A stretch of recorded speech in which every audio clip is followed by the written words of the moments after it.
तो आप ऐसी बात बिल्कुल नहीं करते। जब मैं बार बार कहता हूं ना कि क्लास इतिहास रचेगी तो उसके पीछे का कारण है। अगले सवाल पर आ जाता हूं। अगला प्रश्न आप लोगों से कह रहा है कि हर्षवर्धन किस वंश का शासक थे। हर्षवर्धन जो थे आपके, वो किस वंश के शासक थे? इस क्वेश्चन का आंसर आप लोग कर दीजिए फटाफट से। तो इसका सैन फ्रांसिस्को में मुख्यालय है, अर्थात हेडक्वार्टर इसका कहां पर है बेटा? सैन फ्रांसिस्को में। अब इस क्वेश्चन का आंसर आप लोग कर दीजिए फटाफट से, जल्दी से इस प्रश्न का आंसर आप लोग करेंगे।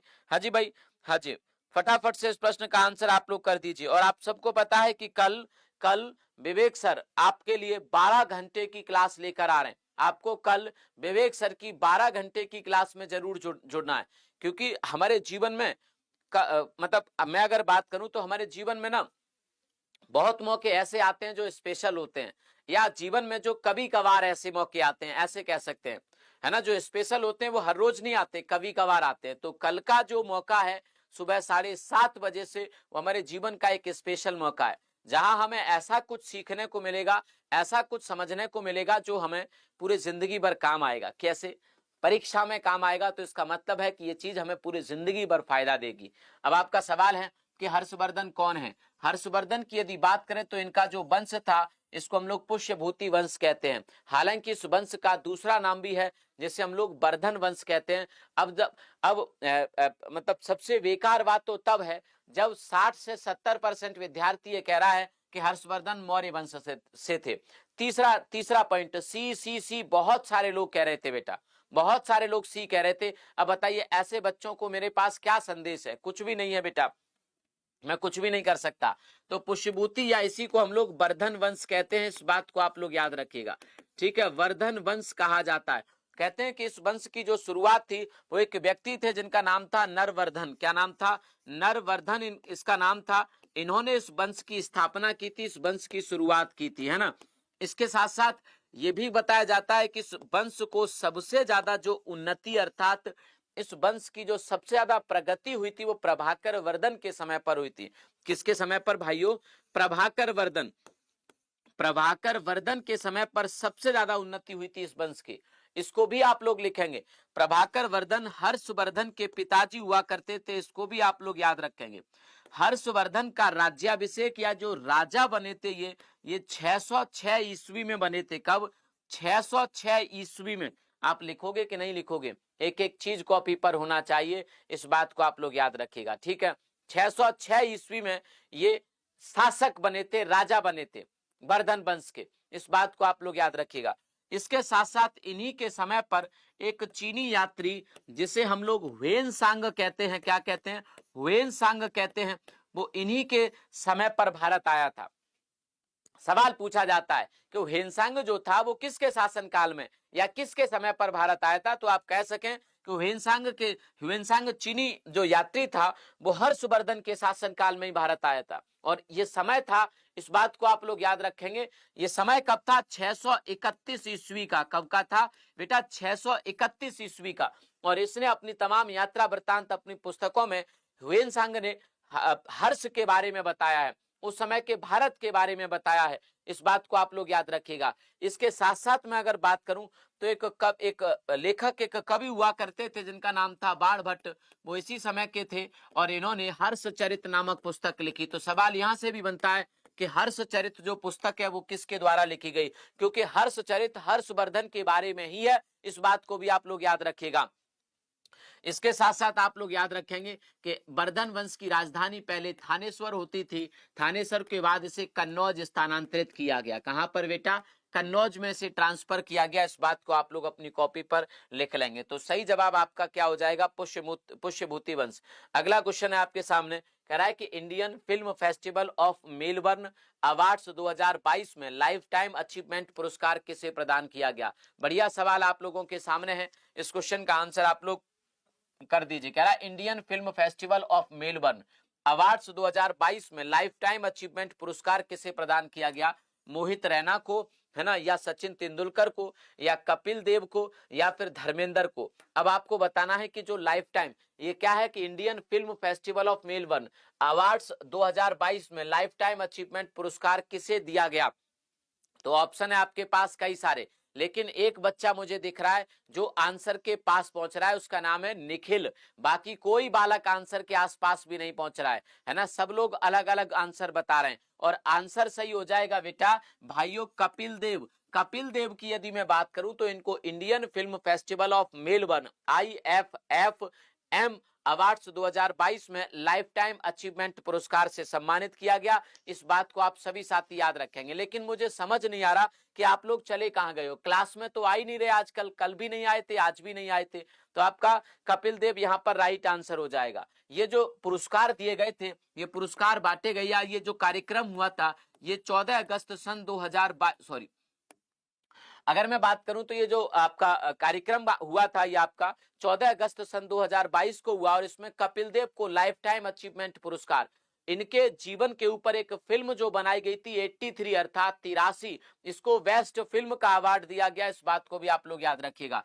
इनके ऊपर जो फिल्म है 83, इसको बेस्ट फिल्म का अवार्ड दिया गया है ना, बेस्ट फिल्म का अवार्ड दिया गया। इसको भी याद रखिए। इसी समारोह की बात कर रहा हूं मैं। इस समारोह में इस इनकी फिल्म को बेस्ट फिल्म का अवार्ड दिया। यहां पर बेस्ट डायरेक्टर का अवार्ड मिला था एक महिला है जिनका नाम है अपर्णा सेन और सुजीत सरकार, इन दोनों को बेस्ट डायरेक्टर का अवार्ड मिला इसी समारोह में। इस बात को आप लोग याद रखिएगा। बेस्ट सीरीज की अगर हम लोग बात करें तो मुंबई डायरीज को, मुंबई डायरीज जो 26/11 पर बनाई गई है ना, मुंबई डायरीज जो कि 26/11 के ऊपर बनी है ना, 26/11 के ऊपर, इसको बेस्ट सीरीज का नाम अवार्ड दिया गया। तो कपिल देव जिनको lifetime achievement award, Kapil Dev की अगर बात करें तो 1983 जो भारतीय टीम थी जिसने वर्ल्ड कप जीता था, उसके कप्तान थे है ना, भारतीय टीम के कैप्टन थे। इस बात को भी आप लोग याद रखेंगे। ये हरियाणा से हैं। कहां से हैं बेटा? हरियाणा, हरिकेन कहते हैं इनको, हरियाणा से हैं कपिल देव, आपके चंडीगढ़ में रहते हैं।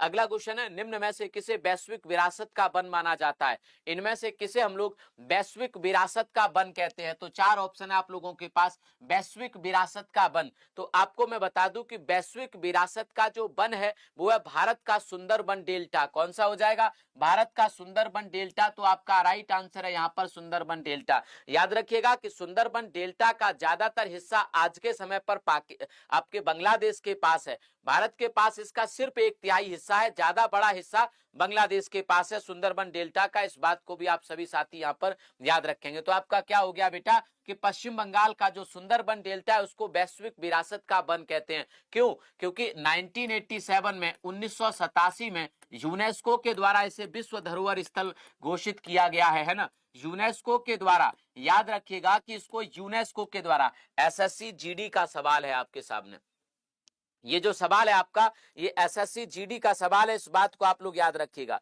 मेरी बात को समझेगा कि 1987 में यूनेस्को के द्वारा इसे विश्व विरासत स्थल घोषित किया गया। इसे 2019 में 2019 इसे रामसर साइट भी घोषित कर दिया गया है। क्या है? Ramsar site. देखो कितने सवाल एक ही सवाल से हो रहे हैं, कितने सवाल एक ही सवाल से हो रहे हैं। यह है इस क्लास की खासियत। मैंग्रोव वनों के लिए फेमस है, एकदम सही बोला है बच्चे ने, मैंग्रोव वनों के लिए फेमस है आपका अब सुंदरबन डेल्टा जो आपका है ना। सुंदरबन डेल्टा से संबंधित और सारे फैक्ट हैं, जैसे 1973 में इसको भारत का टाइगर रिजर्व घोषित किया गया था। क्या बनाया गया इसको? भारत का टाइगर रिजर्व घोषित किया गया 1973 में। कोई दिक्कत आपको यहां तक? 1973 में भारत का इसे टाइगर रिजर्व घोषित किया गया था। इसको भी आप लोग याद रखेंगे। 1977 में अगर मैं बात करूं तो इसे वन्यजीव अभ्यारण्य घोषित किया गया। 1977 में से वन्यजीव अभ्यारण्य घोषित किया गया था, है ना, वन्यजीव अभ्यारण्य घोषित किया गया था। इस बात को आप लोग याद रखिएगा। 1984 में इसे भारत की नेशनल पार्क बना दिया गया है। क्या है ये? वर्तमान में भारत की एक नेशनल पार्क है, राष्ट्रीय उद्यान है। अब देखो कितनी सारी चीजें एक ही सवाल में, मुश्किल से 1 या 1.5 मिनट इस पर खर्च हुई, लेकिन इतने सारे सवाल कि भारत का जो सुंदरबन डेल्टा है उसको हम वैश्विक विरासत का वन कहते हैं। इसको यूनेस्को ने 1987 में वर्ल्ड हेरिटेज साइट घोषित किया। 2019 में ये रामसर साइट बना, 1973 में ये टाइगर रिजर्व बना, 1977 में वन्यजीव अभ्यारण्य बना, 1984 में से नेशनल पार्क घोषित किया गया। इस बात को आप लोग याद रखिएगा। अगले सवाल पर आ जाते हैं। ऑफ कोर्स ले सकते हो बेटा, क्या नाम है तुम्हारा? नीलेश। नीलेश बेटा ले सकते हो, यही तो सवाल है जीएस के। और कौन से सवाल आएंगे जीएस में अलग से बनके? कह रहा है टीकाकरण तकनीकी किसके द्वारा विकसित की गई है। तो टीकाकरण तकनीकी जो आपकी है वो किसके द्वारा विकसित की गई है। टीकाकरण तकनीकी मतलब वैक्सीनेशन, कि कोई भी अगर बीमारी हुई, मेरा नाम नितिन है, आप मेरा नाम नहीं जानते तो याद रख लो, मेरा नाम नितिन है बेटा, नितिन है ना, नितिन। आप सब ज्यादातर बच्चे मुझे नितिन सर के नाम से जानते हैं। तो अब इस प्रश्न पर आ जाते हैं हम लोग। यहाँ पर पूछा गया है कि टीकाकरण तकनीकी किसके द्वारा विकसित की गई है, अर्थात जो वैक्सीनेशन की प्रणाली है कि जैसे कोई भी बीमारी हुई तो उसकी वैक्सीन लगा दी जाती है ना। पहले ये वैक्सीनेशन का सिस्टम नहीं था, पहले जड़ी बूटियों के माध्यम से रोग को मिटाया जाता था, जड़ी बूटी है, औषधि, दवाई, गोली है ना, इनके माध्यम से। लेकिन थोड़े दिन बाद क्या आया, वैक्सीनेशन, टीकाकरण है ना, इंजेक्शन लगाने की प्रणाली। तो आप लोग याद रखिएगा कि जो इंजेक्शन वाला सिस्टम है उसे एडवर्ड जेनर लेकर आए थे। कौन लेकर आए थे बेटा, एडवर्ड जेनर लेकर आए थे। एडवर्ड जेनर वही व्यक्ति हैं जिन्होंने चेचक के टीके का भी आविष्कार किया था। इन्होंने ही दुनिया को चेचक का टीका दिया और इस टीके से इतनी मदद हुई कि भैया चेचक ही समाप्त हो गई पूरे विश्व से लगभग। आप अपने घर में आज ही पूछिएगा, जब क्लास खत्म हो जाए तो अपने पिताजी से पूछिए, पिताजी अगर आप पहले गांव में रहते थे तो क्या ऐसा होता था कि अप्रैल और मार्च और मई के महीने में अचानक से गांव में एक बीमारी फैलती थी और बहुत सारे लोगों की मृत्यु हो जाती थी। पिताजी कहेंगे तुम्हें कैसे पता। हाँ, ऐसा होता था। आज से 30, 40, 50 साल पहले गांव में चेचक का बड़ा प्रकोप फैलता था एकदम अचानक से, और ये आमतौर पर मार्च और अप्रैल मई के महीने में ज्यादा होता था, जहां एक एक गांव में 10-10, 20-20 लोगों की मृत्यु हो जाती थी चेचक से। आ रही बात समझ में, आप पूछिएगा आपने, और आप में से भी कुछ लोगों को पता होगा। तो आपका क्या हो जाएगा, एडवर्ड जेनर को भारत में विश्व में टीकाकरण तकनीकी के लिए जाना जाता है। इस बात को आप लोग याद रखिएगा, ठीक है। अगले सवाल पर आ जाते हैं हम लोग। तो आपका राइट आंसर क्या हो जाएगा, एडवर्ड जेनर। अगला सवाल है यहाँ पर, विश्व हेपेटाइटिस दिवस 2022 की थीम क्या है। क्या पूछ रहा है कि विश्व हेपेटाइटिस दिवस। अब पहले तो आपको ये पता होना चाहिए कि विश्व हेपेटाइटिस दिवस ये भी एक रोग होता है, इस बात को आप याद रखेंगे। तो विश्व हेपेटाइटिस दिवस होता क्या है, कब होता है, तो विश्व हेपेटाइटिस दिवस जो आपका है वो हर साल 28 जुलाई को, कब, हर साल 28 जुलाई को मनाया जाता है। हर साल 28 जुलाई को मनाया जाता है और वर्ष 2004 से इसको मनाया जा रहा है, वर्ष 2004 से। अब आपसे सवाल पूछा गया है कि जो विश्व हेपेटाइटिस दिवस है उसकी थीम इस बार क्या है। तो इस बार की थीम थी bringing hepatitis care closer to you, है ना, क्लोजर टू यू। क्या है, bringing hepatitis care closer to you. आ रही बात समझ। तो आपका आंसर हो जाएगा यहाँ पर सेकंड।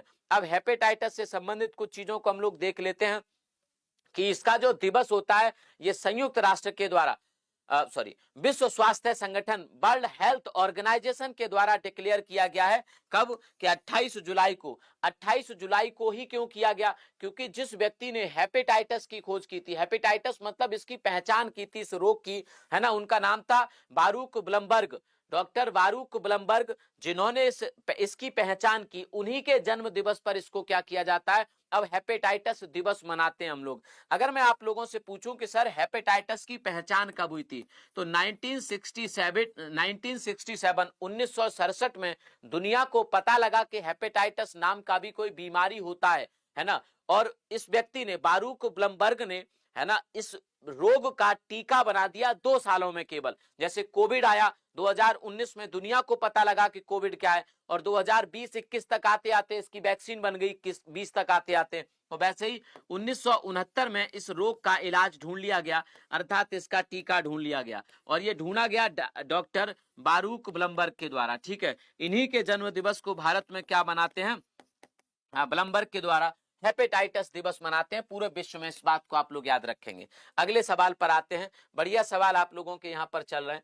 कह रहा है कि निम्नलिखित में से तुगलकाबाद शहर की स्थापना किसने की थी। मैंने आपसे एक दिन पूछा था हिसार की स्थापना किसने की थी, या फिरोजाबाद है या जौनपुर है, इनकी स्थापना किसने की थी, लेकिन एसएससी जीडी ने कुछ और ही पूछ डाला। आज ही मैंने देखा ये 4-5 साल पुराना जो एसएससी जीडी का पेपर आज मैंने उठाए थे, तो उसमें एक सवाल मिला कि निम्नलिखित में से तुगलकाबाद शहर की स्थापना किसने की। मैंने कहा ये क्यों रह जाए, ये भी आपके पास जाना चाहिए। तो आप लोग बता दीजिएगा बेटा कि तुगलकाबाद शहर की यदि बात करें तो ये दिल्ली के निकट है। आमतौर पर अब तो दिल्ली में ही है, पहले ये दिल्ली के निकट बसाया गया था। कहां पर? दिल्ली के निकट बसाया गया था, दिल्ली से लगभग 20-30 किलोमीटर दूर, दिल्ली के दक्षिण दिशा में, लेकिन अब दिल्ली में ही है। इस बात को आप लोग याद रखेंगे। तो आपने बताना है कि तुगलकाबाद शहर की स्थापना किसने की थी। तो आपका आंसर आ रहा है सर डी ने की थी। मैं आप लोगों को बता देता हूं कि तुगलकाबाद शहर की स्थापना गयासुद्दीन तुगलक ने की थी। याद रखेंगे इस बात को, गयासुद्दीन तुगलक ने अपने आप को गाजी की उपाधि दी थी,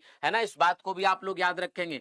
तो ये एक ऐसा सुल्तान था जिसने अपने आप को, जिसने स्वयं को बेटा गाजी मलिक की उपाधि दे दी थी, इस बात को भी आप लोग याद रखिएगा। बाकी गयासुद्दीन तुगलक की अगर बात करें तो ये नहरों के निर्माण के लिए भी भारत में जाना जाता है, नहरों के निर्माण के लिए, ताकि जनता को अकाल से बचाया जा सके, इसलिए भी हम लोग इसको जानते हैं।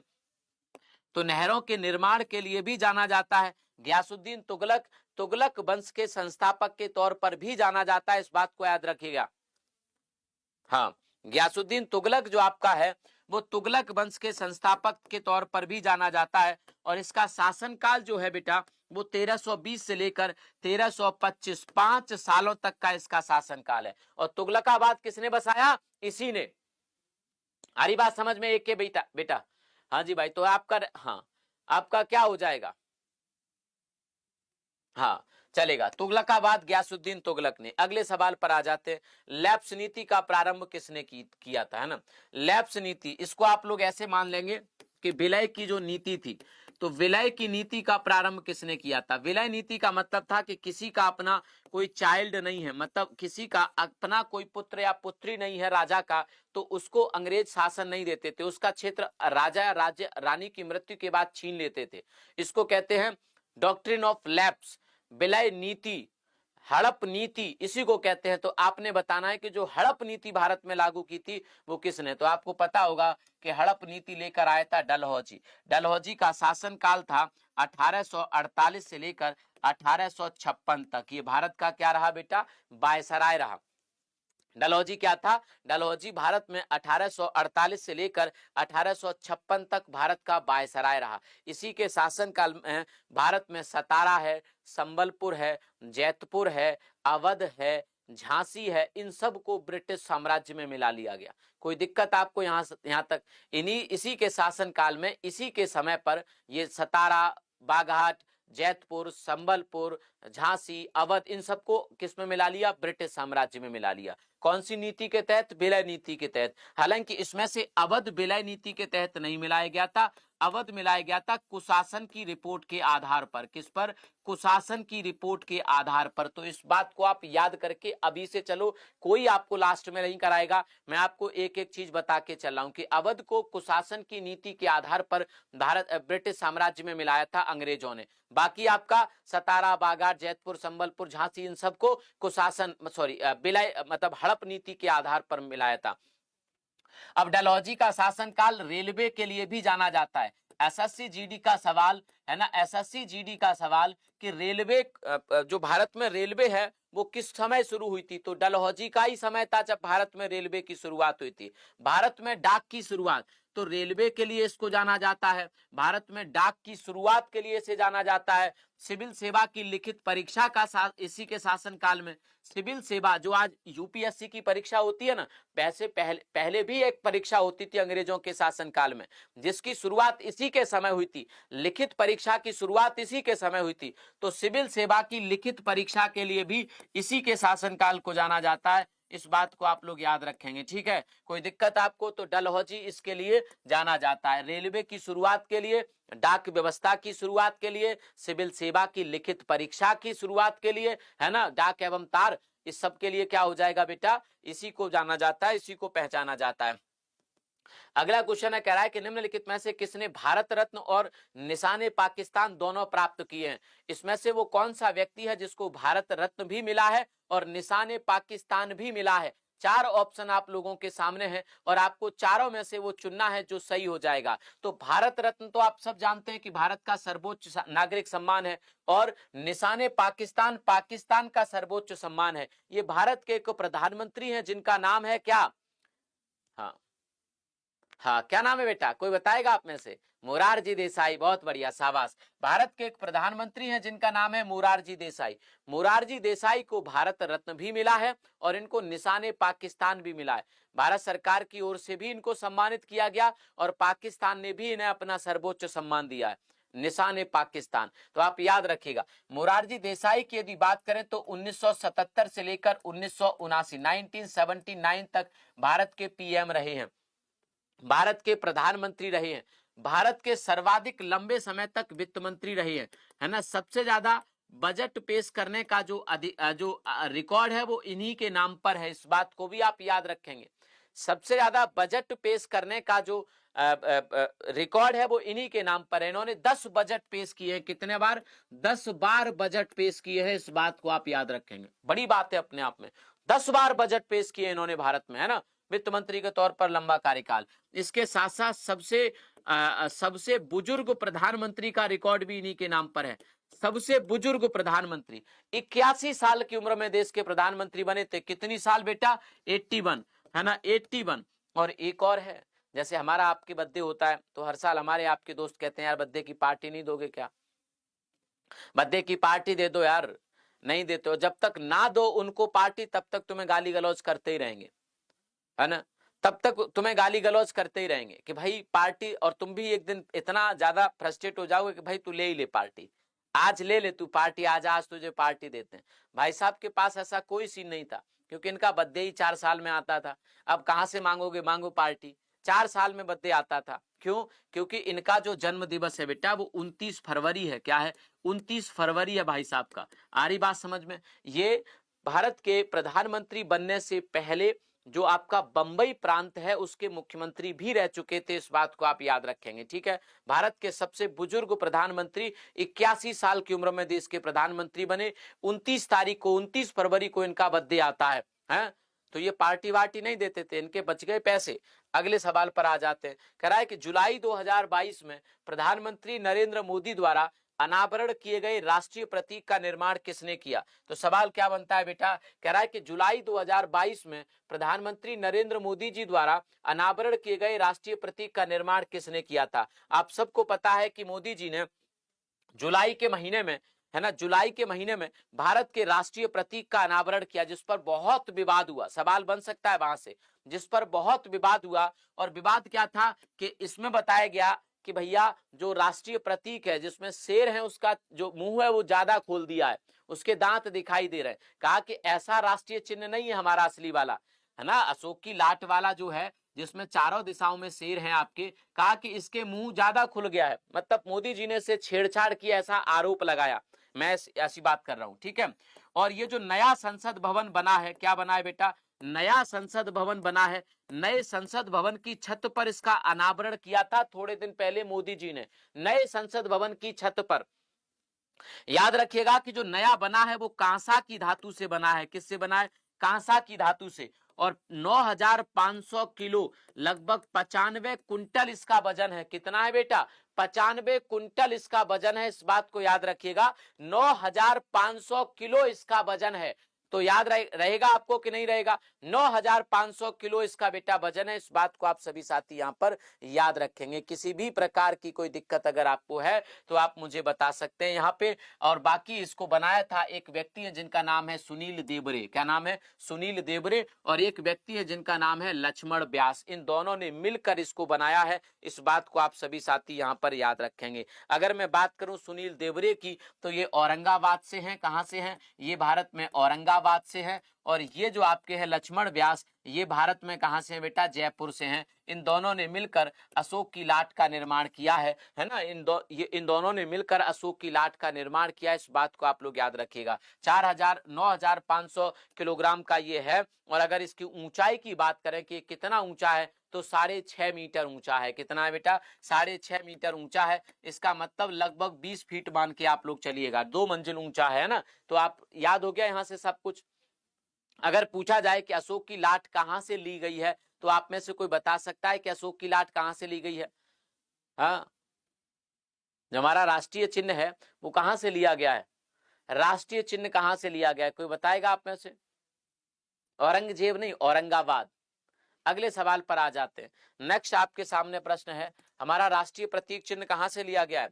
अशोक की लाट से। अगला सवाल आपके सामने है, कह रहा है स्वदेशी आंदोलन भारत में कब हुआ था? बहुत बढ़िया सवाल आप लोगों के सामने है कि जो हमारा स्वदेशी आंदोलन है ना, स्वदेशी आंदोलन है वो कब हुआ था? 4 ऑप्शन आप लोगों के सामने है। गांधी जी के चंपारण सत्याग्रह के दौरान? बिल्कुल नहीं, क्योंकि स्वदेशी आंदोलन वर्ष 1905 में हुआ था। गांधी जी तो 1900 कब आए थे भारत में? 1915 में। तो चंपारण तो 1917 की बात है, तो ये कट्टा हो जाएगा, है ना। रॉलेट एक्ट भी 1919 में, असहयोग आंदोलन भी 1920 में। तो आपका क्या हो जाएगा कि स्वदेशी आंदोलन बंगाल विभाजन विरोधी आंदोलन के समय हुआ था। जब भारत में बंगाल के विभाजन की घोषणा कर दी गई, उसी समय पर बेटा भारत में स्वदेशी आंदोलन चल रहा था। विदेशी वस्तुओं की होलियां जलाई जा रही थी और बंगाल के विभाजन का विरोध भी किया जा रहा था। इस बात को आप लोग याद रखिएगा। अक्टूबर 1905 में बंगाल के विभाजन की घोषणा कर दी गई थी, हालांकि 1911 में इसको रद्द कर दिया गया था। अगले सवाल पर आ जाता हूं। कह रहा है कि भारत के मुख्य चुनाव आयुक्त का कार्यकाल कितना होता है? भारत के जो चीफ इलेक्शन कमिश्नर होते हैं उनका कार्यकाल कितना होता है? फटाफट से इस प्रश्न का आंसर आप लोग कर देंगे। भारत के चीफ इलेक्शन कमिश्नर, आप सब जानते हैं कि जो चीफ इलेक्शन कमिश्नर होते हैं इनकी नियुक्ति देश के राष्ट्रपति करते हैं। कौन करते हैं? देश के राष्ट्रपति करते हैं। और इनको हटाने का काम संसद का होता है, संसद ही इनको हटा सकती है। इनका जो मतलब जो इनकी कार्यकाल होता है, कार्यकाल को याद रखेंगे 65 वर्ष या 6 वर्ष, है ना। 65 वर्ष या 6 वर्ष, इसमें से जो भी पहले हो जाएगा, 65 वर्ष या 6 वर्ष जो भी पहले हो जाएगा, तो आपका राइट आंसर यहाँ पर थर्ड हो जाएगा। किसी ने बताया नहीं बेटा थर्ड, है ना। तो राइट आंसर आपका क्या हो जाएगा? थर्ड। तो 65 साल या 6 वर्ष, इसमें से जो भी पहले हो जाएगा, चीफ इलेक्शन कमिश्नर को अपना पद छोड़ना पड़ता है। अगर वैसे ही मैं आप लोगों से पूछूं कि जो हमारे कैग होते हैं, क्या होते हैं? कैग होते हैं। कैग का कार्यकाल क्या होता है? सेम ऑप्शन है। आप मुझे बताइए, एक बार क्लास को सभी लोग शेयर जरूर कर देंगे, सभी साथी एक बार क्लास को शेयर जरूर कर देंगे। मैं भी कर देता हूं, आप लोग भी क्लास को एक बार शेयर कर दीजिए फटाफट से। आपसे मैंने सवाल पूछा है कि जो कैग होते हैं बेटा, मैंने भी इस क्लास को शेयर कर दिया है, आप लोग भी क्लास को बेटा शेयर कर दीजिएगा, ठीक है। आप लोग भी कर देंगे क्लास को शेयर फटाफट से। और क्लास की पीडीएफ कैसे नहीं दे रहा? मैं रोज क्लास की पीडीएफ दे रहा हूं बेटा, रोजाना क्लास की पीडीएफ दे रहा हूं। आप कैसी बात करते हो? हाँ, आज की पीडीएफ भी अभी तुरंत आपके सामने दे के जाऊंगा, परेशान मत होइए। अब इस सवाल का आंसर आप लोग कर दीजिए फटाफट से। जो सवाल पूछा जा रहा है, क्या क्या कहा जा रहा है? मैंने पूछा कैग, तो कैग का भी सेम होगा, कैग का कार्यकाल भी सेम होता है। अगर मैं आपसे यहाँ पर पूछ लू कि जो आपके अगर मैं आपसे यहाँ पर पूछ लूं कि हमारे जो सुप्रीम कोर्ट के न्यायाधीश होते हैं, सुप्रीम कोर्ट के न्यायाधीश होते हैं, उनका कार्यकाल क्या होता है? तो सुप्रीम कोर्ट के न्यायाधीश का कार्यकाल नहीं होता, उनकी रिटायरमेंट एज होती है 65 वर्ष। हालांकि कल ये सवाल आया था, 65 वर्ष। हाई कोर्ट के न्यायाधीश की रिटायरमेंट एज होती है 62 वर्ष। ठीक है, चलिए पिछले सवाल पर ही आ जाते हैं। चलिए अब अगला सवाल यहाँ पे पूछा जाता है कि भारत के जो प्रथम चीफ इलेक्शन कमिश्नर थे वो कौन थे? तो याद रखिएगा सुकुमार सेन। कौन थे? सुकुमार सेन भारत के। पूछा जाए भारत में पहली महिला इलेक्शन कमिश्नर, प्रथम महिला इलेक्शन कमिश्नर, तो आपका क्या होगा? बीएस रमा देवी, है ना। बीएस रमा देवी 1990 में बनी थी। तो एकमात्र या प्रथम महिला इलेक्शन कमिश्नर, आपको याद रहेगा ना, अगर भारत में ये पूछा जाए कि कौन महिला इलेक्शन कमिश्नर बनी है तो आप कहिए वीएस रमा देवी। अगले सवाल पर आ जाता हूं मैं।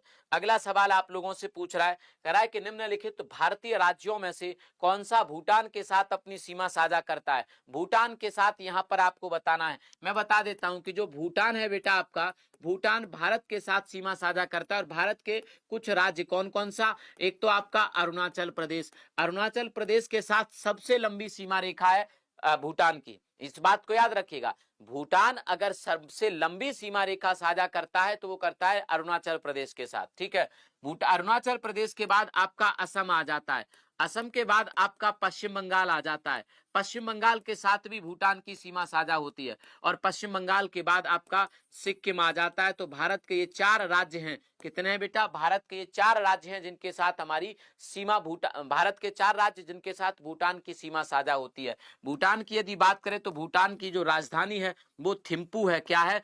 थिम्पू है, इस बात को याद रखिएगा। भूटान की जो संसद है इसको सोरा के नाम से जानते हैं और वर्ष 2008 में ही यहाँ पर इस प्रकार की डेमोक्रेसी की स्थापना हुई है। उससे पहले यहाँ पर राजतंत्र हुआ करता था, इस बात को भी आप लोग याद रखेंगे। भूटान में ज्यादातर बौद्ध धर्म को मानने वाले लोग रहते हैं। तो अब आपसे सवाल पूछा कौन सा राज्य, तो पश्चिम बंगाल आपकी सीमा साझा करता है भूटान के साथ।